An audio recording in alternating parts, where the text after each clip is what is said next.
En Canarias, soy Rubén Corral. Seguimos con la linterna encendida de este jueves. Ya es 23 de julio, ¿eh?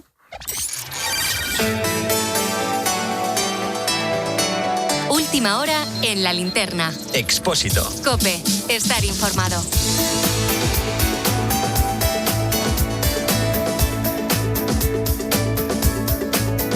Pues 65 días después, Zapatero cumplió con aquello que dijo el 19 de mayo, cuando se conoció que estaba siendo investigado por la Audiencia Nacional y que se le acusaba de organización criminal, tráfico de influencias, apropiación indebida, falsedad documental, blanqueo de capitales, contrabando y delitos contra la hacienda pública. Esto por lo de las joyas. Deseo expresar que voy a ejercer mi derecho a la defensa con toda la firmeza y toda la convicción. Y también que atenderé en los próximos días a los medios de comunicación. Muchas gracias. Ese vídeo que se grabó el 19 de mayo lo hizo de manera un poco improvisada. No sé yo si estaba muy asesorado por lo que dijo aquello de que iba a atender a todos los medios de comunicación en los días siguientes. Bueno, pues es verdad que entre ese 19 de mayo y el día de hoy, en Televisión Española, le pudimos escuchar ante el juez Calama y le escuchamos negando todas esas acusaciones. Niego absolutamente porque en mi vida he hablado ni he negociado absolutamente ninguna comisión. Es mi trabajo y un trabajo que se valora. Claro, se valora. Él lo ha repetido muchas veces. A él le contrataban porque lo valía. Claro, hoy le hemos podido ver en Televisión Española defenderse en un escenario que había cambiado un poco, porque su socio, Julio Martínez, su amigo, le ha acusado de mediar en el rescate de Plus Ultra y de cobrar el 1% de la comisión. Su socio, Julio Martínez, le ha acusado de ser el responsable de las decisiones y de captar clientes para la consultora Análisis Relevante. Su socio, Julio Martínez, le ha acusado de camuflar los pagos que recibían a través de la empresa de sus hijas. Julio Martínez, que sepamos, esto es lo que le ha dicho al juez. Suponemos que habrá presentado algún tipo de documento que respalde esta afirmación. Pero ya veremos. El caso es que hoy, durante algo más de media hora, y yo creo que al principio nervioso y tenso, Zapatero ha respondido a varias cuestiones, varias preguntas, como si fuera una rueda de prensa. ¿Me dio y cobró comisión del rescate de Plus Ultra? No hablé con nadie, ni de la SEPI, ni del gobierno. No es que no influyera, es que no hablé con nadie del rescate de Plus Ultra. A partir de ahí, el conjunto de imputaciones quedan muy en entredicho. ¿Creó una sociedad offshore? Que lo tengo yo que probar. Hombre, hasta ahí faltaría, ¿no? No, es que quien insinúa, acusa, tiene que probarlo. Y además asumir la responsabilidad de que si no es cierto, la responsabilidad que tenga. Es evidente que yo no he dado instrucciones para crear sociedades offshore, tanto eso tendrá que asumirse, ¿no? ¿Utilizó a sus hijas como testaferros para camuflar pagos? Lo que faltaba es que yo hubiera, por mi cabeza hubiera implicado intentar que mis hijas fueran testaferros de algo. Hombre, por favor. Aquí se ha molestado con Javier Ruiz. Le ha dicho que sí, de verdad le estaba haciendo esa pregunta. Siguiente cuestión. A lo mejor es lo menos importante, pero sí es significativo. ¿Cuál es el origen de las joyas que encontraron en la caja fuerte de su despacho? Lo teníamos ahí como un regalo, eso de cortesía personal, sin ninguna intención, sin uso, sin destino, no iba a tener nada. Es que no entraron con una joyería, ¿no? O sea, es así de claro. Pero desde luego me producen una alergia profunda. Entendemos que las joyerías o las alergias, o las joyas, no sé qué es lo que produce la alergia. ¿Le puede producir alergia entrar en una joyería o le puede producir alergia ponerse una joya? Bueno, hay gente al que le pasa, ¿verdad, Maite? Exacto. Que hay cosas que le dan un poco hay de... materiales que dan alergia, sí. Bueno, el caso es que dice que las tenía ahí olvidadas, que no les iba a dar uso. Insisto, el tema de las joyas puede parecer un tema menor, pero tiene su importancia, porque al no declararlas podría haber cometido un delito contra la hacienda pública. El caso es que ha dicho que esto se lo va a explicar al juez, que el origen de las joyas lo va a decir ante la justicia. Hay que recordarle que hace un mes le dijo esto al juez. Y ahora vamos a las dichosas joyas. ¿Sobre esto quiere prestar declaración o no quiere prestar declaración? No deseo prestar declaración por el recurso que se ha presentado. Pues el tiempo pasa. Entonces le dijo al juez que en 7 días o como mucho 10 le podía presentar los tickets pero los tickets no aparecen. Esto es lo que ha dicho hoy Zapatero, que realmente, ha vuelto a repetir lo mismo. Ha reiterado su presunción de inocencia e incluso ha habido un momento en el que ha mandado un mensaje subliminal a la justicia. Ha dicho que deberíamos hacer una reflexión de lo que son los procesos judiciales en España y ha puesto como ejemplo de bien a la justicia europea. Claro, él no ha dicho ni lawfare, ni... ¿Cómo es eso, Antonio? ¿Fascistas con toga? Así es. Él no ha hablado nada de eso. Él tiene otro estilo. Insinúa, pero no dice. Y esto es lo que ha dado de sí Zapatero. Lo que ocurre es que el caso Zapatero empieza a escalar y ya está afectando al Consejo de Ministros. Hasta ahora todos los miembros del Ejecutivo y del PSOE han cerrado filas con José Luis Rodríguez Zapatero. Es su referente ético. Pero claro, aquí los referentes y los valores se van a ir quedando pronto a un lado. Y vamos a ver cómo poco a poco los mismos que hoy hablan de presunción de inocencia, de referencia moral para defender a Zapatero, pues van a empezar a dar justificaciones sobre el rescate de Plus Ultra. Ya no van a defender tanto a Zapatero, sino lo que le van a decir cuando vean un micrófono es que el rescate de Plus Ultra fue legal, que se hizo sin que nadie ejerciera influencia alguna y que lo llegó a aprobar la Unión Europea. Hago un paréntesis. Esto no es así. La Unión Europea no avaló el rescate de Plus Ultra. La Unión Europea no dijo, España, bien por rescatar esa aerolínea. No. Lo que dijo la Unión Europea es que el mecanismo de rescate que utilizó el gobierno español durante la pandemia era válido. Dio el visto bueno a que el dinero para esos rescates procediera de los presupuestos generales del Estado y dijo que no afectaba ni violaba las obligaciones del presupuesto general de la Unión Europea. Bruselas aprobó el Fondo General de Solvencia Español, pero no examinó la ayuda específica a la compañía. No examinó de manera específica e individual ese pago de 53 millones de euros. Entre otras cosas, porque estaba por debajo de los 250 millones, que era la cantidad que sí necesitaba que se notificara. Es decir, que cuando escuchamos a los ministros decir... Está más que probado que esa operación se hizo de forma absolutamente correcta por el gobierno, con todos los filtros, con todos los organismos. Todo lo demás, insisto, son versiones de parte. Yo lo que me consta es que este expediente fue tramitado absolutamente respetando los criterios técnicos y adecuado a la normativa vigente. En otras cuestiones que ha preguntado yo las desconozco. Es una media verdad. Dicho esto, ¿por qué vamos a escuchar cada vez más que el rescate se hizo de manera correcta y vamos a escuchar menos defensas a Zapatero? Pues porque, como te digo, el caso Zapatero ya afecta al Consejo de Ministros y puede acabar teniendo consecuencias mayores. Las decisiones del Consejo de Ministros son colegiadas, es decir, todos los miembros asumen la responsabilidad del acuerdo final. En ese Consejo de Ministros estaban, en el que aprobó el rescate de Plus Ultra, Nadia Calviño, María Jesús Montero, José Luis Escrivá o Yolanda Díaz. Y si el caso sigue escalando, pues a lo mejor tienen que explicar algunas cosas. A lo mejor tienen que contestar a preguntas más concretas.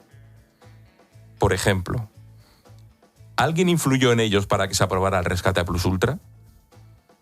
¿En igualdad de condiciones dejaron fuera a otras empresas? ¿Se dejaron influir? Si lo hicieron, ¿por qué se dejaron influir? Son preguntas que si Julio Martínez Martínez, el socio de Zapatero, y los dueños de Plus Ultra siguen presentando pruebas, pues alguien va a tener que responder. Y el problema ya no solo lo tendrá Zapatero.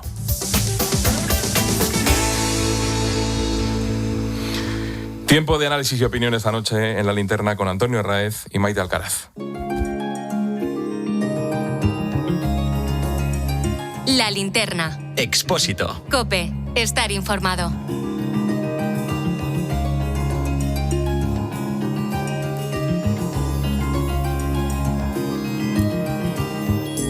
Maite Alcaraz, buenas noches. ¿Qué tal? Muy buenas noches, Rubén. Antonio Arraez, buenas noches. Muy buenas noches. ¿Os ha sorprendido en algo Zapatero? No, yo creo que ha sido un acto fallido el de hoy, con el expresidente intentando explicar, con la dificultad de que hay pocas explicaciones que dar, porque no se las ha podido dar ni al juez, difícilmente se las va a poder dar a un presentador de televisión. Yo creo, Rubén, que los autores de la genial idea de llevar al expresidente a Televisión Española hoy deben estar bastante arrepentidos. Y entiendo que los autores de esta idea están residiendo en el Palacio de la Moncloa, donde se ha pensado que ya estaba bien, que claro, después de 60 días de tener que estar escuchando preguntas de periodistas independientes, aunque luego el gobierno responde lo que le da la gana, pero claro, ha tenido que estar sometido todo el Consejo de Ministros a preguntas en actos públicos, qué opina de Zapatero, y tener que estar diciendo presunción de inocencia, el presidente lo va a demostrar, no ha habido ningún problema, creamos en él, y que el presidente haya estado encerrado con su defensa sin haber dado ningún tipo de explicación. Claro, desde el propio Pedro Sánchez deseaba que por lo menos diera alguna explicación. Yo creo que hoy, sinceramente, a lo mejor me equivoco, pero creo que ha sido todo un batiburrillo de explicaciones nerviosas, con además momentos hilarantes como las referidas a las joyas. Antonio. Bueno, la comparecencia tiene bastante que ver con que llevamos semanas escuchando a dirigentes del PSOE, a ministros, dando la cara y jugándosela por el expresidente Rodríguez Zapatero. Ayer escuchaba yo a Óscar López, ¿no?, que decía, he trabajado con él 27 años, no le he visto ninguna irregularidad y doy la cara por él. Y claro, toda esta gente que estaba saliendo a dar la cara por el expresidente del gobierno, pues internamente le estaban presionando para que él saliera y diese las explicaciones que la sociedad española tiene pendiente de Rodríguez Zapatero. Efectivamente ha hablado, pero no ha dicho nada. Todas las dudas que teníamos antes de la comparecencia de Rodríguez Zapatero las seguimos teniendo. Él, en algunos momentos, efectivamente, como señaláis, ha estado nervioso, pero luego, dentro de su estilo, ha afirmado con contundencia algunas cosas que no van a ningún sitio. Si analizas lo que ha dicho, ha dejado más dudas de las que teníamos con anterioridad. Vamos a ir por partes, si os parece. Que la comparecencia, como dice Antonio, me gusta el término, más que entrevista, comparecencia, haya sido tan tarde, o sea, que hayan pasado tantos días, lo que ha hecho es que ha cambiado el escenario. Es decir, porque hace unos días Julio Martínez no había dicho nada al juez y no sabemos si había o no presentado pruebas, porque esa es otra. O sea, aquí hay que dejar claro que lo que estamos hablando es que un señor ha dicho una cosa, que es Julio Martínez. El juez, imagino que le habrá pedido pruebas. Claro, ahora el escenario es distinto.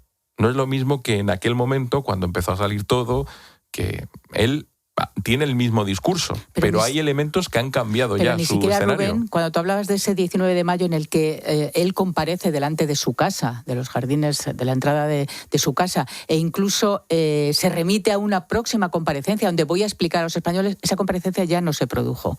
Por lo tanto, cuando entró en el chalet y su abogado se sentó con él, seguramente le dijo, no, que esto es muy serio, que tienes 7 cargos encima, una investigación muy profusa de la UDEF y desde luego del juez Calama, que no es cualquier juez, y esto no va así. Eso en primer lugar. Lo que pasa es que efectivamente Antonio lo señalaba, cuando los ministros uno por uno han tenido que ir dando la cara, claro, es que el silencio de Zapatero estaba perjudicando al gobierno. Y luego el gobierno pretendía una cosa que Zapatero ha hecho desde el minuto 1 a las preguntas de Javier Ruiz, y es decir, que él nunca intermedió, que no hizo ningún tipo de gestión, que no llamó a la SEPI, que no habló con nadie del gobierno para que se rescatara a Plus Ultra.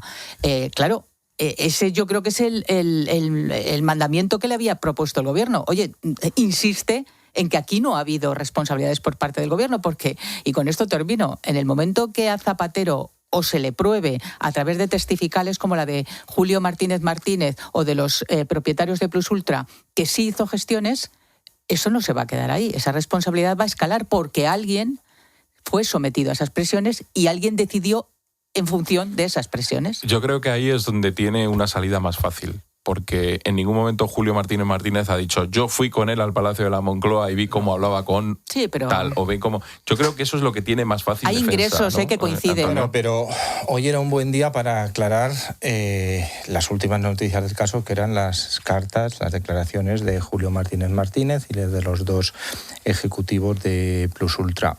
Las últimas novedades indicaban que habían cambiado sus declaraciones y habían reconocido que contrataron a la empresa de Julio Martínez porque realmente quien estaba detrás era Zapatero y que le ayudó o les ayudó a asegurarse, vamos a decirlo así, el rescate de Plus Ultra. La respuesta es fácil. Y defenderse de las acusaciones de Julio Martínez, lo único que ha dicho es que él no le avisó, que él nunca supo con antelación que el rescate se iba a producir. Pero sobre Julio Martínez lo que ha dicho es que entiende su defensa y que no va a entrar ahí. Oiga, pues entonces usted para que comparece en la televisión pública y hace una Es más, entrevista. ha llegado a hacer no he entendido bien el razonamiento, diciendo que por un lado estaban las cuestiones personales, las relaciones sí, personales. Que él no reniega como y por amigo, otro lado, pero que, lo que demuestra en parte, claro, esto es especular, efectivamente, su debilidad. Porque si yo tengo un amigo y un amigo me denuncia ante la justicia, me enfado con él. Pero si me denuncia y es mentira, todavía me enfado más con él. Y en cualquier sitio, sin ningún tipo de tapujo, no tendría problemas en decir, mira, Julio Martínez Martínez está mintiendo. Yo jamás me he comprometido con él, aquí va a hacer ninguna, porque él lo que hace, que demuestra su debilidad, lo que hace Rodríguez Zapatero es decir, nadie va a demostrar jamás, nadie va a poder decir jamás que yo intermedié con la SEPI o con el gobierno para el rescate de Plus Ultra. Y a lo mejor, y ahí entro en una fase que es especular y no me gusta hacerlo, él sabe perfectamente que nadie lo va a demostrar jamás, porque él sabe si lo hizo o no lo hizo, y si lo hizo, a quién lo hizo. Y a lo mejor a quien fue su interlocutor es tan alto que nunca se va a saber. Es el caso pendiente del juicio del hermano de Pedro Sánchez, que no ha habido tráfico de influencias. ¿Porque no lo ha habido? Judicialmente no. ¿Existe la sospecha de llamadas? Sí, yo te podría decir algunas llamadas en cierto sentido que me llevan a pensar que se pudieron, pero no es demostrable. Y esto es igual. Él ha dicho, nadie va a demostrar jamás que yo hablé con nadie del gobierno sobre el caso. ¿Sabes quién lo puede demostrar? Que lo demuestren ellos, dice él. Julio Martínez Martínez o alguno de los ejecutivos de Plus Ultra. Porque aquellos que dicen, es que tiene que haber un funcionario, un empleado público, un alto cargo, que reconozca o que se pueda demostrar que ha sido presionado por Rodríguez Zapatero y ha tomado esa decisión, no es exactamente así. En el artículo 430 del Código Penal hay un subtipo que habla de que solamente es necesario para demostrar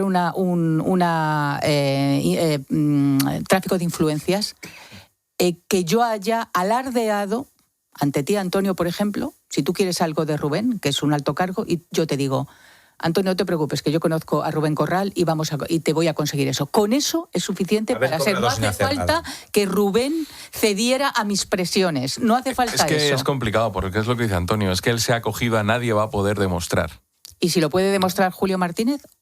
Lo que pasa es que su estrategia es decir... Que le dijo, contrátame, montamos una empresa porque voy a conseguir que te den el rescate de Plus Ultra. Yo creo que Julio Martínez no lo va a poder demostrar, porque eso ya lo ha reconocido Julio Martínez. Julio Martínez ha dicho, no, el que mediaba para el rescate de Plus Ultra era José Luis Rodríguez Zapatero. Yo no sé si habló con alguien y no sé con quién habló. No le acompañó a ninguna reunión. Lo que sí que digo es que él me avisó 10 días antes de que se iba a producir él. Eso lo ha negado hoy Rodríguez Zapatero y es la palabra de uno contra la palabra del otro. Lo que apuntáis que puede ser es que simplemente una llamada del expresidente a alguien del gobierno diciendo, oye, en esto de las ayudas, ICO, los créditos y tal, se la vais a dar a Plus Ultra, y con que sin influir más, con que dijera, sí, está en la lista y seguramente se la daremos, ¿no? Yo creo que es una compañía que merece... Con cualquier comentario ya se estaría cometiendo una irregularidad, pero ningún ministro, si es que ocurrió eso, lo va a reconocer, y mucho menos si esa conversación, que no tengo ni idea, se produjo con el presidente del gobierno. Me gustaría también apuntar dos cuestiones. Primero, la defensa que ha hecho de las hijas. Javier Ruiz ha sido directo. ¿las ha utilizado de testaferro? No. Y ellas, la empresa, va a demostrar por sí misma sus cosas, sus facturas. Claro, aquí su socio sí ha sido muy claro.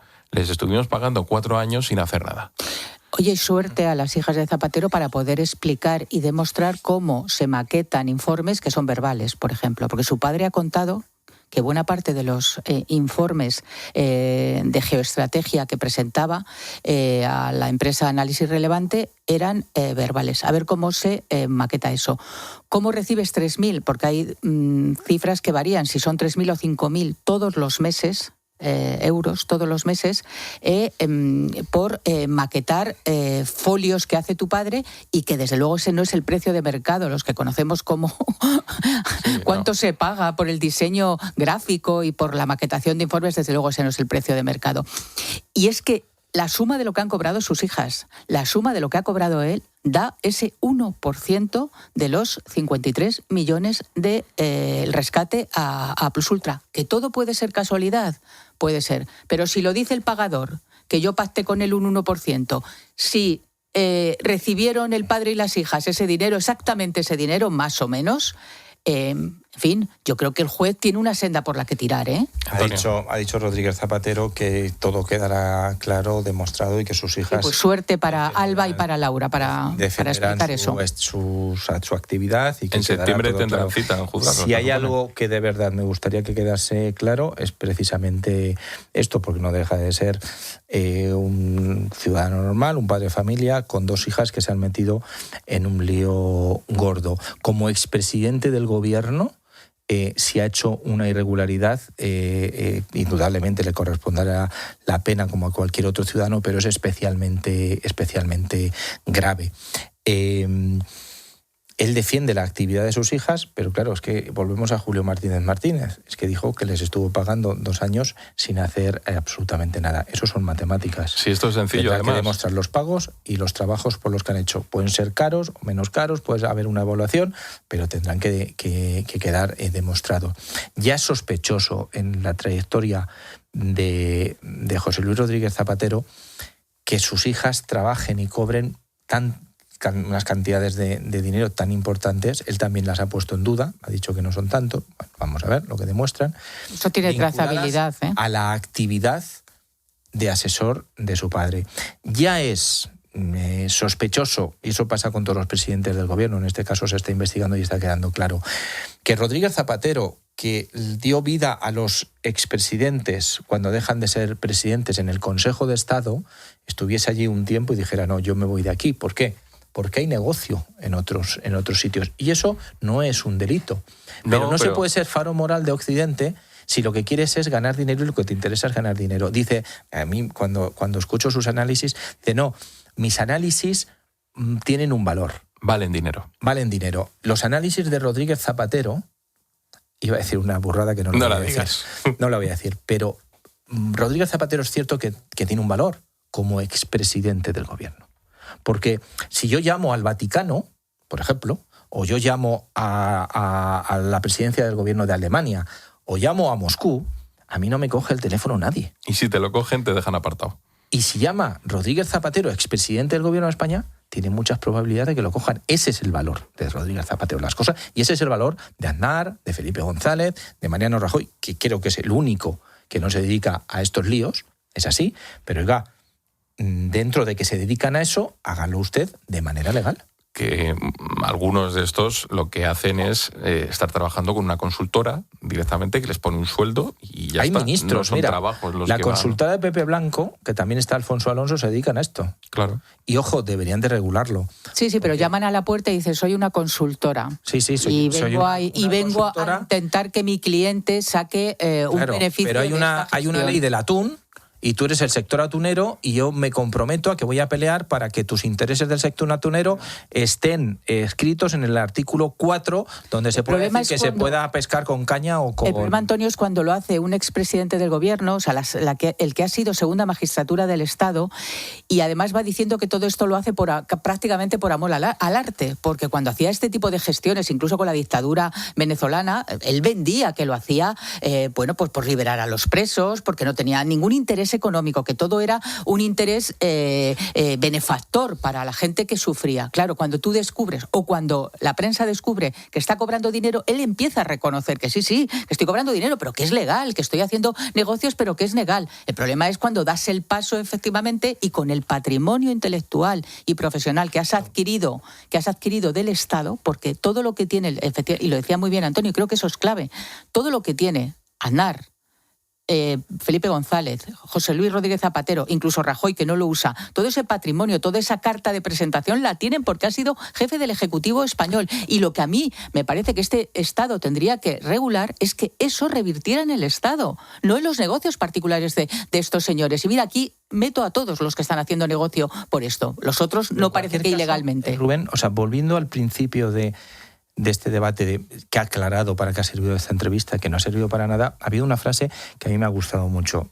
Zapatero ha agradecido los apoyos que ha recibido de sus compañeros de partido, militantes, y ha dicho, les pido que me crean, pero no por amistad o por fe, sino por los hechos. Oiga, los hechos que yo conozco es que usted tenía en una caja fuerte, en su despacho, unas joyas valoradas por más de 1 millón de euros. Oiga, ahora le vamos a dedicar a eso. Los hechos son que hay una carta que un señor directivo de una empresa le escribe a un subdirector de banca privada diciéndole, darle de parte del expresidente Rodríguez Zapatero que si me das este dinero. Y la banca privada le dice que no. ¿Cómo le voy a creer yo al presidente del gobierno de que luego, a posteriori, no haya hecho gestiones para conseguir la ayuda del Estado, la ayuda que son créditos, si antes ya sé que a nivel privado también lo ha intentado? Es decir, esos son los hechos. Y sobre eso, ¿qué ha aclarado el presidente? Nada. Hemos hablado pues de ese rescate de Plus Ultra, hemos hablado de la empresa de las hijas y nos queda por hablar de las joyas. Yo comentaba en la redacción esta tarde con Alberto Escalante, le decía, bueno, al final lo de las joyas es un tema menor, y me decía él, y es verdad, dice, no, es un delito contra la hacienda pública. O sea, si ha recibido eso y no lo ha declarado, es un delito, y además también esa imagen de Zapatero, de prácticamente benefactor de la humanidad, claro, queda un poco en entredicho. Yo creo que lo de las joyas es lo que le tiene superado, porque si recordáis primero lo que dijeron sus portavoces, es que eran las joyas de la familia. Cuando le preguntaron a uno de sus portavoces, bueno, a su portavoz, en una entrevista directamente, oiga, ¿hay algún país árabe? ¿Qué va a haber un país árabe? No hay nadie detrás. ¿Qué va a ser? Son las joyas de la familia. Valen 30.000, 50.000, 80.000 euros. Sale la tasación, 1.300.000. Y hoy Zapatero lo que ha dicho es que tenía unas joyas ahí que no le daba uso, que eran un regalo, una gentileza, que tampoco cuestan eso, porque va a haber una contratasación. No, preséntame la contratasación. Claro, es que a ver cómo yo creo que con este tema se ha liado mucho. Es que a ver cómo consigues tú, Rubén, que la tasación que hace el Instituto Nacional de Gemología, aparte de que lo haga una empresa como Ansorena, pero es que es un instituto oficial, que lo cifra en 1.300.000 euros y es a la baja. ¿Cómo vas a conseguir tú un peritaje, una tasación particular de parte que te diga que es que cuesta 100 euros? Que es que son poco menos que bagatelas que le dejó la abuela de Sonsoles Espinosa a su nieta. Yo creo que efectivamente se ha liado mucho porque no tiene explicación, Fue desobrado cuando le dijo al juez, yo en una semana, a lo máximo 10 días. Y naturalmente no la consiguió ni en 10, ni en 20, ni en 30, ni en 60 días porque no hay explicación. Hoy Javier Ruiz le insistía, pero es de algún país árabe, de algún tal. No, déjeme, que esto se lo quiero explicar al juez. Claro, todo esto queda demostrado que ha intentado, como tú dices muy bien, Rubén, con gracia, no ha encontrado los tickets. Sí, los lleva buscando desde que le cogieron. Dicho coloquialmente, claro, no tiene justificación para explicar eso. Y además, sobre todo hoy, como decía, que es que eso estaba ahí, que yo no tengo afán patrimonial y que todo esto poco menos que alguien lo metió en la caja fuerte, él ni lo sabía y estaba ahí y que era un regalo de cortesía. En fin, yo creo que incluso se ha metido hoy más en la boca del lobo que ya lo estaba en este asunto. Ejemplo de su debilidad es, él ha llegado a decir, quien me conoce sabe que yo no he pisado nunca una joyería. Sí. Bueno, pues entonces, ¿para qué te guardas unas joyas que te dan, que son propias de la reina Victoria? ¿A ti no te pasa, Antonio, que tienes cosas por casa que no sabes ni que las tienes? Yo sí tengo pues algo, entonces... ojalá que tenga yo algo en mi casa que valga 1 millón. Y en una caja fuerte, además, del despacho. y en caja fuerte. Por lo menos me voy a comprar una caja fuerte porque tampoco tengo. Pero quiero decir que es una debilidad porque no puede demostrarlo. Es que ahí yo creo que es donde su relato hace más aguas. Está buscando una solución que no sé cuál es, que no sé si la encuentra, no sé si está en contacto con amigos de un país árabe o de dónde, para conseguir una documentación que demuestre, mire, esto me lo regalaron en tal viaje, en tal año, y esto por lo tanto ha prescrito. Pero claro, él dice, no vale. No, yo eso no lo iba a usar. Oiga, y si a usted le dan 2 millones del narcotráfico y si los cogen y le dicen, no, si yo no iba a usarlos. En fin, esto es lo que ha dado sí Zapatero. Vamos a escuchar unos consejos y vamos a ir a Washington con David Alandete y luego vamos a hablar con Juan Baño de lo que ocurrió en Navarra durante el partido de la selección y esas agresiones. Pero antes, como digo, unos mensajes. La linterna. Expósito. COPE. Estar informado. Buenas noches. En el sorteo de mi día de la 11 de hoy, la fecha ganadora ha sido 29 de noviembre de 1976. Número de la suerte, el 1. Consulta si has resultado ganador a tu vendedor en juegos11.es o a través de la aplicación Mi Vendedor 11. Recuerda que mañana, como cada viernes, tienes un bote millonario con el sorteo de Eurojackpot de la 11. 11. Bien jugado.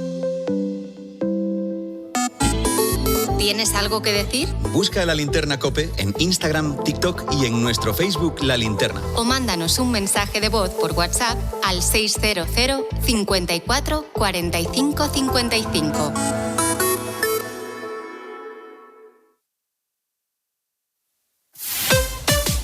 Escuchas La Linterna. Y recuerda, la mejor experiencia y el mejor sonido solo los encuentras en cope.es y en la aplicación móvil. Descárgatela. ¿No te has enterado? En Aflelu, este verano no hay 2 sin 3. 3 gafas, increíble. Este verano con Chin Chin, llévate 2 gafas más por €1 más. Con Aflelu, aciertas seguro. Solo hasta el 31 de julio. Ver condiciones. Los fines de semana siempre traen cosas buenas, y más en verano. Por eso con Repsol, los fines de semana del 17 de julio al 30 de agosto, ahorras el doble de saldo en tus repostajes, hasta 45 céntimos litro. Porque si tienes la luz, el gas y más energías contratadas con nosotros, ahorras hasta 40 céntimos litro. Y si además pagas tus repostajes con la tarjeta Wilet, sumas 5 céntimos litro más de saldo adicional a tu ahorro. Más información en Repsol.es. Repsol, con toda la energía. Esta semana sabe a Francia con Lidl. Ahora en Lidl 5 variedades de quesos franceses a 2,49 la unidad y 500 gramos de bizcocho marmolado a 2,69. Disfruta de los sabores Duc de Coeur.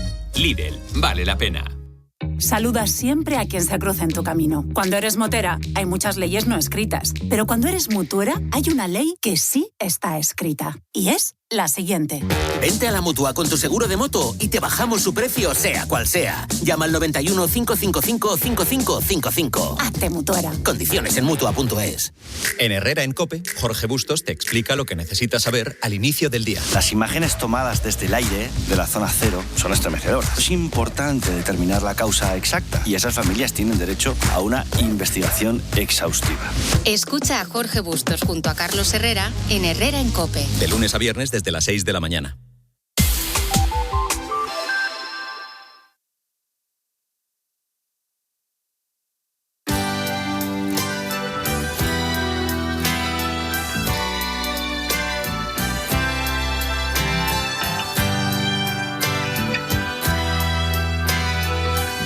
La linterna. Expósito. COPE. Estar informado.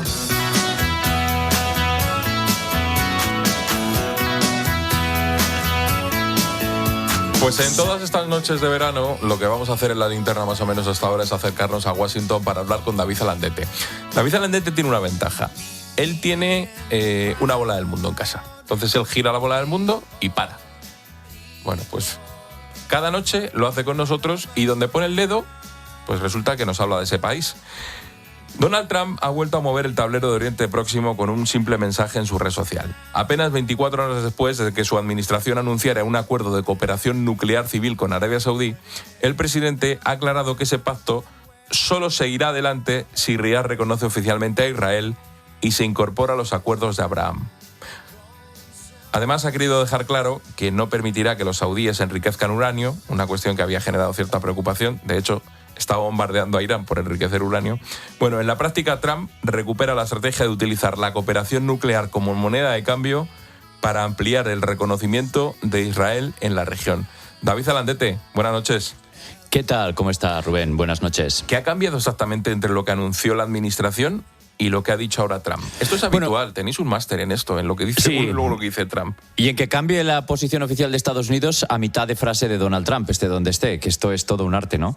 Entonces, Arabia Saudí lleva 10 años intentando que se le permita el enriquecimiento de uranio. Entonces, lo que ha conseguido finalmente es un desarrollo de potencia nuclear civil cuando el uranio se le va a suministrar desde Estados Unidos. Es decir, según ha dicho Trump, finalmente no enriquecimiento, lo ha dicho hoy su portavoz en la Casa Blanca. Pero claro, pasa a tener una infraestructura nuclear que hasta ahora se le había negado. Le habían negado las potencias mundiales, ¿no? Pero claro, es que lo último es, a pesar de que en la Casa Blanca se había dicho una y otra vez que no habría condiciones de ningún tipo, Trump esta mañana se ha despertado y ha puesto, como suele suceder, un mensaje en redes sociales diciendo el precio de todo esto, que esto es importantísimo, que Arabia Saudí tenga lazos diplomáticos con Israel. O sea que imagínate, a cambio de ofrecerles tener una central nuclear, y ya te digo yo que si tenemos a Irán con todo este programa nuclear oculto al lado de Arabia Saudí, yo también sé para qué querría Arabia Saudí el programa nuclear, ¿no? No para tener un programa de armamento nuclear, pero para estar cerca, ¿no? Más cerca de lo que está ahora, que no tiene nada, ¿no? Como dices... Pero claro, sí, no, imagínate, Rubén, el resultado de todo esto, que Jerusalén y Riad, la Meca, tengan relaciones diplomáticas, algo que nunca imaginamos, ¿no? El presidente vuelve a ligar este acuerdo al reconocimiento de Israel. ¿Qué supondría para Oriente Próximo que Arabia Saudí se sumara a los acuerdos de Abraham, que son esos acuerdos por los que los países árabes están reconociendo a Israel? Sería realmente los cimientos del final del conflicto. Y los cimientos del final del conflicto sin los palestinos. Porque claro, durante muchísimo tiempo, desde las negociaciones de Madrid, ¿no?, en los años 90, se hablaba siempre de esta solución de los dos estados. Y siempre se dijo que la solución al problema, al conflicto de Oriente Próximo, era un estado palestino y un estado judío. Pero Trump se ha cargado eso, se lo empezó a cargar en su primer mandato y decidió que habría paz sin los palestinos. Y esto significaría establecer relaciones diplomáticas de Israel con todas las naciones árabes y que las naciones árabes se encarguen de los palestinos. Y de momento ya tenemos relaciones de Israel del primer mandato, pero que se han ido ampliando, ¿no? Desde Marruecos hasta Emiratos Árabes, hasta, bueno, toda la lista larguísima de naciones que firmaron los acuerdos, Bahrein, etcétera, etcétera. Pero claro, es que ya tener ahí a Arabia Saudí implica que todos lo van a hacer, ¿no? Hasta Líbano, ¿no?, que vino, como bien tú y yo comentamos el otro día, el presidente libanés aquí, y también le insistió Trump en que eso tiene que pasar, o sea que ya imagínate. Pues David Alandete, cada vez que hablamos contigo hay que precisar que esto es lo que piensa Trump de un asunto a la hora en la que estamos hablando. Es decir, esto es lo que piensa Trump de que Arabia Saudí tenga uranio enriquecido a las 22:38 del 23 de julio, porque mañana ya puede ser otra cosa. Exactamente. Y para él todavía son las 4:38, o sea que hasta las 10:38 aquí en Washington todavía le quedan unas cuantas horas para cambiar de idea. Gracias, David. Hasta luego. Un abrazo. Hemos hablado con David Alandete y ahora quiero hablar con otro compañero de esta redacción porque no sé si, me imagino que habéis visto los incidentes en varios puntos del País Vasco y de Navarra durante la final del Mundial de Fútbol. Como venimos contando en COPE, entre las fuerzas de seguridad crece el temor de que esto no sea sino la antesala de lo que pueda suceder durante las fiestas de ese verano. Así que he citado al jefe de Interior de la cadena COPE, a Juan Baño, que lo sabe todo de este asunto, para que nos lo cuente. ¿Qué tal, Juan? Buenas noches. ¿Qué tal? Muy buenas noches, Rubén. Pues la verdad es que lo que vimos este fin de semana durante la celebración de la final del Mundial es cuanto menos intranquilizador. Vimos agresiones, vimos imágenes que recuerdan otros tiempos, ¿no, Juan? Bueno, sí, recuerda efectivamente otros tiempos y es que pues, es la manifestación, ¿no?, de una cultura de odio, de rechazo, pues anidada en el ámbito de esa izquierda abertzale que sigue creciendo ese sentimiento y que se alienta muchas veces de la responsabilidad política, ¿no? Porque la excusa de la selección nacional vasca, el rechazo al español, La selección, pues, Rubén, como podría ser cualquier otra excusa, es que ese odio a lo español es lo que une a movimientos muy distintos, que es una auténtica maraña, que se disputan el espacio y hasta se enfrentan ideológicamente, hay que decirlo, pero todos ellos son los rescoldos de lo que fue una época que muchos, pues, de ellos ni conocieron, son los nietos de aquella gente en muchos casos, pero se puede decir que son los descendientes de aquel odio que amenazaba y que mataba. Estos, bueno, amenazan, golpean. Por suerte, pues evidentemente no matan, pero hacen la vida imposible a mucha gente, Rubén. Y este verano, y están ya a puntito, llegan las fiestas que acaban de empezar en localidades, eso en barrios del País Vasco. Que hay preocupación. Y llega un agosto, como me decía ayer un representante de la Archancha, muy calentito. En fin, el éxito de la selección pues les ha enervado especialmente. La exhibición de la bandera por parte de algunos, de la bandera española por las calles de Bilbao, pues eso no lo soportan y alientan a salir, pues ellos, date cuenta, invitaban a salir con la icurriña y con la bandera de Argentina, que si no fuera, pues es para reír, ¿no? Con la bandera de Argentina, imagínate, ¿no? Decías que se espera un verano calentito, ¿por qué? Bueno, pues las fiestas, ¿no? Esto es ya una tradición, lamentablemente, no, bueno. Por suerte, las fiestas, que son fantásticas, las fiestas de Bilbao, la Arte Nagusia de Bilbao es una maravilla, yo la he disfrutado tantas veces, o la semana de San Sebastián, o ahora ya enseguida la fiesta de la Virgen Blanca en Vitoria, pero bueno, lamentablemente los bestias pues están a lo que están, ¿no? Y date cuenta que se da el caso de que mucha policía, un erchaina, no puede ir a la fiesta, a la zona de las chondas, al lugar, porque como le identifiquen, está perdido. Problema. Pues si vas con la familia, no, esto es imposible todavía para ellos, todavía a día de hoy. Hay que tener en cuenta que el movimiento de las chondas en el País Vasco es todo un lobby. Está manejado preferentemente, evidentemente, por la izquierda independentista, en la que hasta hace pues 2 años, por ejemplo, el Partido Popular no podía tener una chozna en las fiestas de Bilbao. Me consta que este año lo va a tener, ¿no? Pero hasta el punto de que en muchas fiestas esas choznas tienen su propio servicio de seguridad, impiden que la policía pueda acceder al recinto, por ejemplo. Incluso si hubiera una denuncia de agresión sexual, decían el año pasado en Bilbao, se encargan ellos. Y eso logran imponerlo. En fin, son lugares de incidencias habituales, con enfrentamientos con la policía. Pues hablamos de Bilbao, pero hablamos de Portugalete, Santurce, Baracaldo, Yarzun, Azpeitia, Rentería. En fin, esto es habitual. Y luego están las comparsas, por cierto, las comparsas, no te lo pierdas, porque muchas de ellas, la Chorrigarrote, Cascargorri, son habituales en las denuncias de Dignidad y Justicia, por ejemplo, por enaltecimiento del terrorismo. Por supuesto, controlan también los gasteches, los centros juveniles. Y ahí coinciden Izquierda Abertzale, Antisistema, Movimientos Ocupa, en fin, lo mejor de cada familia. Y la última, Juan, ¿quiénes son esos tipos? El punto de máximo interés en este momento se nuclea en torno a GKS. Todo el mundo te habla de Gaste Coordinadora Socialista. Todo el mundo que sabe en el ámbito de la información policial te lo tienen muy señalados. Y luego está ERNAI, que son las juventudes de Sortu, de Otegi. Hay que decir que lo que preocupa en este momento es el nivel de infiltración y expansión, como te digo, de GSK, incluso llegando a llegar a puntos fuera del País Vasco, Burgos, Valencia, Madrid. Se han hecho con el movimiento sindicalista en la Universidad del País Vasco a través de Ikasle Abertzaleak, tanto en la UPN como en la más minoritaria de Sarrico. Luego hay elementos de otros radicalismos, como los deportivos, tipo Herri Norte, del Atlético, que bueno, también se suman en esta movida algunos de ellos, de manera individual, gente que puede estar incluso con ATA, en fin, todos ellos entroncan con Jardun, que significa en euskera actividad. Tienen su origen estos en la vieja alternativa CAS.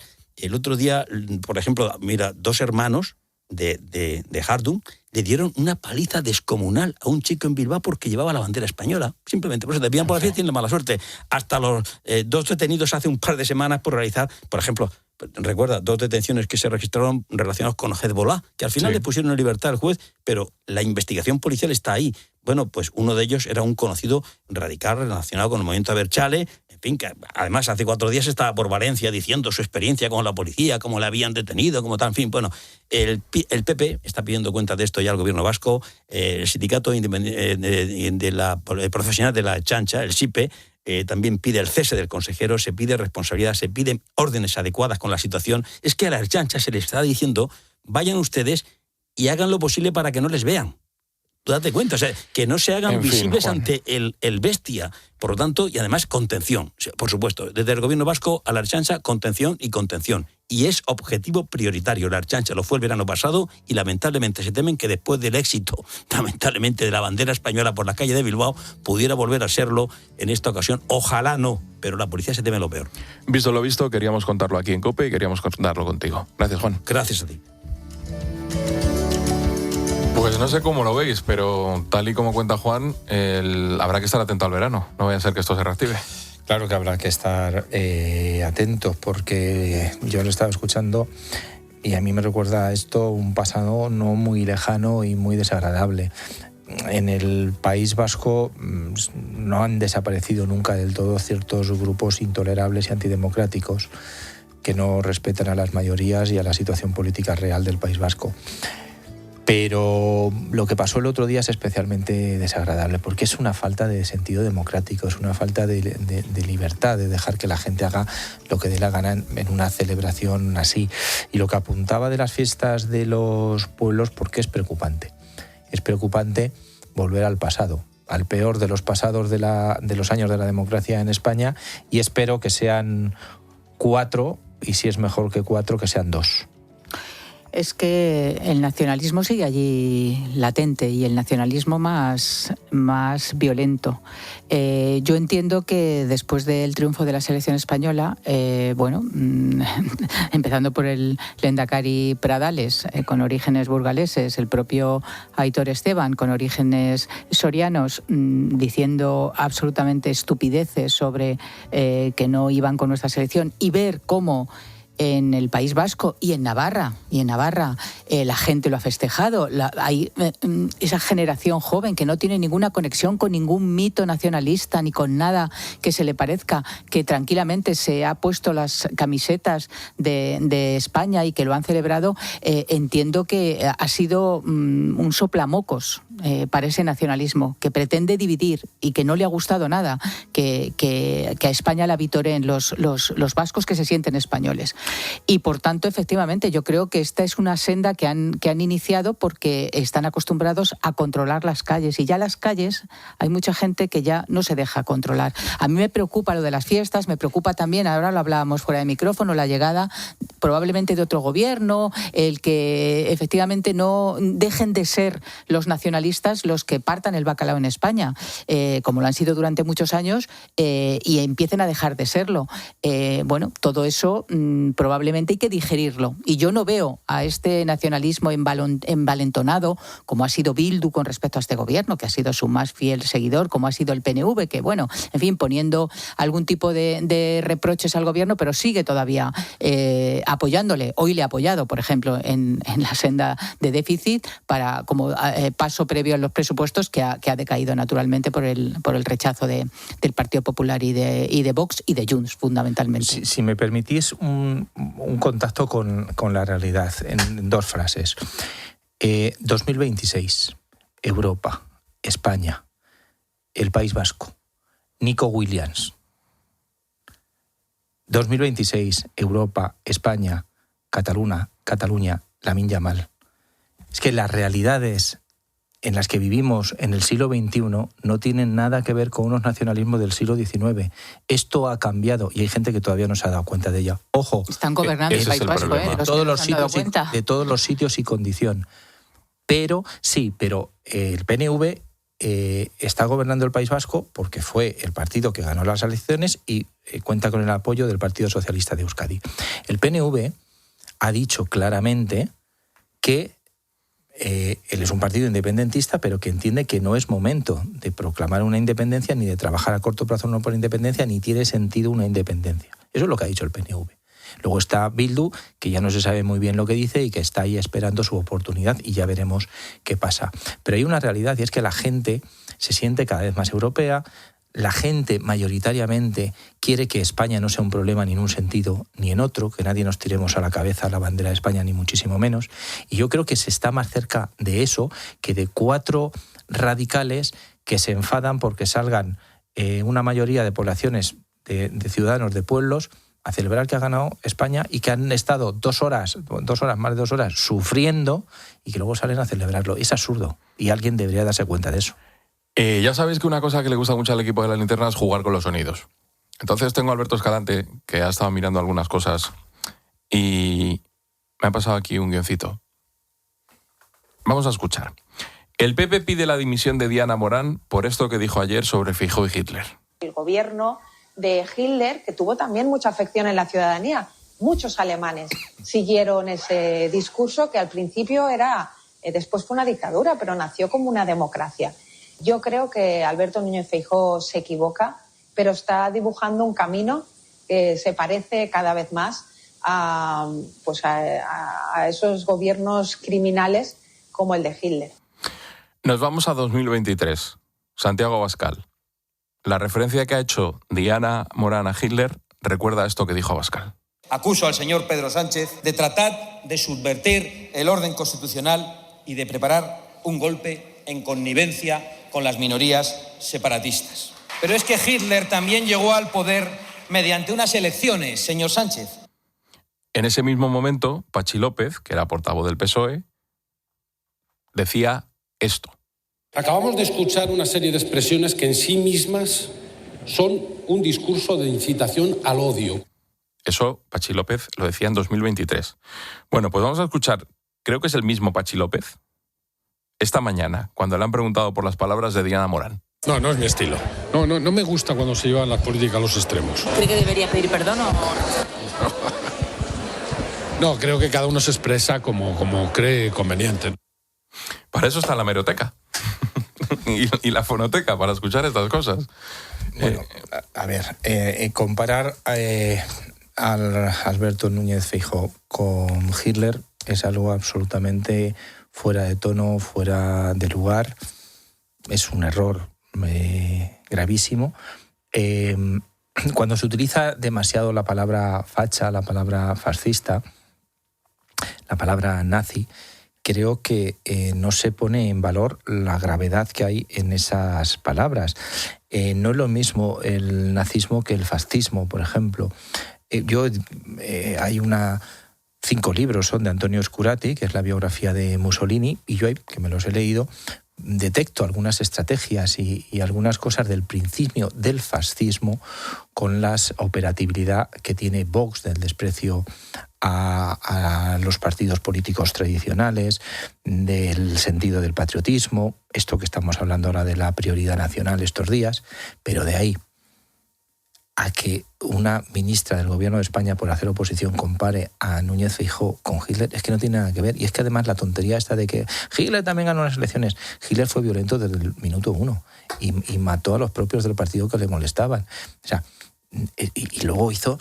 O sea, Hitler es el mayor demonio de la humanidad, por favor. Es que es fuera de lugar. Claro, ¿qué hace Patxi López? Cuando uno pertenece a un partido político, tiene que defender siempre a los suyos.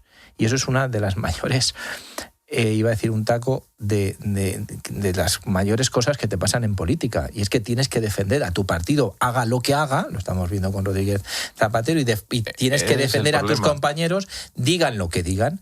Entonces, claro, ese es el oficio de político. Si vives de ello, es muy complicado. Y también te digo una cosa, y si no vives de la política y no defiendes a tu partido y no defiendes a tus compañeros, digan lo que digan, en política duras 2 minutos. Y Patxi López lleva muchos años porque sabe estar en política. Pero aplícaselo eso también a Diana Morán, ¿eh? Diana Morán ha dicho y ha caído en esta hipérbole para defender a su jefe, para defender a su gobierno, para defender a los suyos. Ha dicho esta auténtica barbaridad. La ministra de Universidades es ingeniera de telecomunicaciones, no es tonta, no es una persona sin formación, y solo la toxicidad de la actual política y la defensa a ultranza, efectivamente, del gobierno, y por eso se mete con esa barbaridad que dice de la oposición, no justifica, explica esta desmesura. Pero es que esta señora dijo hace poco que no le cogió el teléfono al vicepresidente de la Generalitat Valenciana, Gant Pampols, que fue el que estaba a cargo de la reconstrucción de la Dana, porque decía que no quería entrar en su juego, que cuando la llamaba para ver si podían ayudar desde el gobierno a la reconstrucción de la Comunidad Valenciana, ella no lo cogía. Yo es que a ese señor no le cogía porque sabía que lo que intentaba era utilizar al gobierno de España. Y se lo dijo a los valencianos. Y esta es la señora que pretende ser presidenta de la Generalitat Valenciana. Una señora que no pisa el ministerio, que no gestiona la universidad y que se dedica, a dar mamporros en favor del presidente del gobierno, a todo el que se mueve, a la oposición, a Vox, a la Generalitat Valenciana. Quiero decir que merecemos otros políticos. Merecemos otros políticos, porque esta señora, insisto, tiene formación. Yo no sé qué hace en la política. La política debería ser, aunar, llegar a consensos. Si esta señora viene a intoxicar la política, que se hubiera quedado en ingeniería de telecomunicaciones, que seguro que es brillantísima. Tienes que analizar cada palabra que dices, y más si ocupas el cargo de ministra. Estas declaraciones de Diana Morán las hace en el contexto de lo que han aprobado las Cortes Valencianas de prioridad nacional, que es un mensaje muy desagradable, que no sé a dónde lleva, pero que lo que les está diciendo a la gente es: si usted va al médico y lo operan de una úlcera a los 8 meses, es por culpa de un migrante. Y si usted no tiene vivienda fácil, es por culpa de un migrante. Ese mensaje, además de falso, es muy desagradable. Es decir, que el argumento para responder justifica. A eso es muy fácil. No tienes que hablar de Hitler. Comparar, exacto. Tienes que hablar de la realidad de lo que está pasando, de la mentira y de que, ojo, de que son incongruentes además, porque si va un guardia civil destinado a Valencia, no va a tener ayudas. Y alguien de Uganda que lleve 5 años en Valencia, según ellos, va a tener más. Pero habla de la realidad, no te inventes ni digas estupideces, y señalo, no es absolutamente una locura comparada Núñez Feijóo con... Si todos son fascistas, no hay fascistas. ¿Sabéis entonces? que no estaría mal? Que saliera Diana Morán a decir: me he equivocado, lo siento. Pero creo que no. Esta no es la cultura de nuestros políticos. En fin, pues así termina este tiempo de análisis y opinión esta noche en La Linterna con Maite Alcaraz. Como siempre, muchas gracias, un placer. Un abrazo, Rubén. Y con Antonio Arraiz, que se va de vacaciones. Sí, nos abandona. Lo mejor de todo es que me las merezco, ¿eh? Siempre te la mereces. Gracias, Antonio. Descansa. Buenas noches y muchas gracias.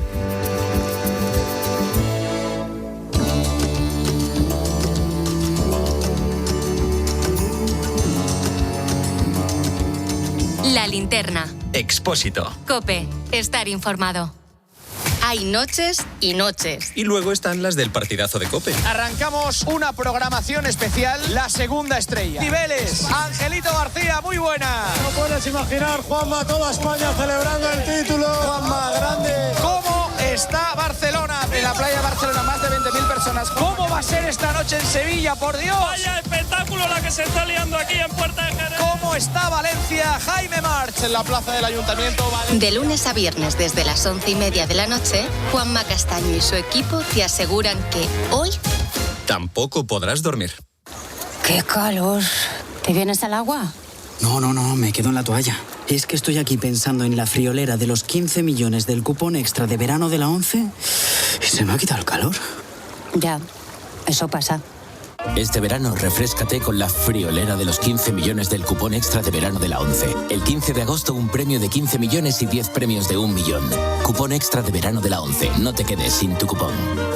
11. Bien jugado. Juega responsablemente y solo si eres mayor de edad. Escuchas La Linterna. Y recuerda, la mejor experiencia y el mejor sonido solo los encuentras en cope.es y en la aplicación móvil. Descárgatela.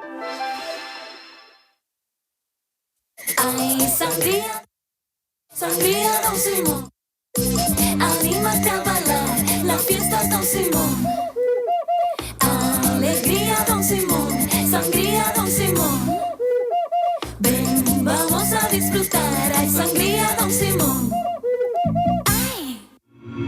La actualidad a mediodía, explicada con claridad. Bueno, la inestabilidad nos afecta directamente, ¿no? Directamente a los precios de los carburantes que no bajan, tampoco de los derivados del petróleo. Escucha a Pilar García de la Granja en Mediodía COPE. De lunes a viernes desde la 1.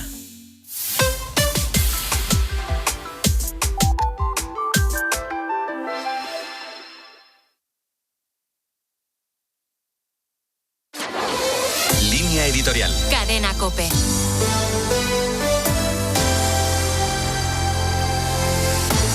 El futuro de José Luis Rodríguez Zapatero dista mucho de aclararse según avanzan las semanas. Tras el testimonio acusatorio de quien fuera su socio y amigo, Julio Martínez, el expresidente acudió a Televisión Española para ofrecer su versión de los hechos. Sin embargo, más allá de defender su inocencia y de negar todo lo que se le imputa, no ha sido capaz de despejar ninguno de los interrogantes. Serán los tribunales quienes determinen su inocencia o culpabilidad. Sin embargo, la imputación de Zapatero adquiere una inequívoca connotación política. La dimensión de los indicios que comprometen su honorabilidad, como las joyas valoradas en más de 1 millón de euros que custodiaba en la caja fuerte de su despacho, exige una explicación franca y solvente. No solo los militantes socialistas, sino todos los españoles que cumplen puntualmente con sus obligaciones fiscales merecen saber por qué un expresidente puede atesorar piezas tan valiosas sin haberlas declarado. En su primera comparecencia ante el juez Calama, Zapatero se comprometió a aclarar la procedencia de las alhajas en un plazo máximo de 1 semana o 10 días. La comparecencia televisiva de hoy ha sido una nueva ocasión desaprovechada. Lejos de exponer una justificación creíble, solo atinó a responder con generalidades y evasivas.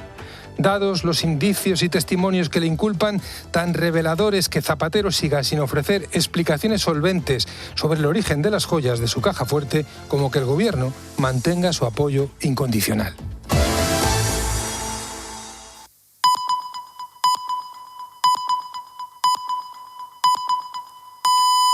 Las 11.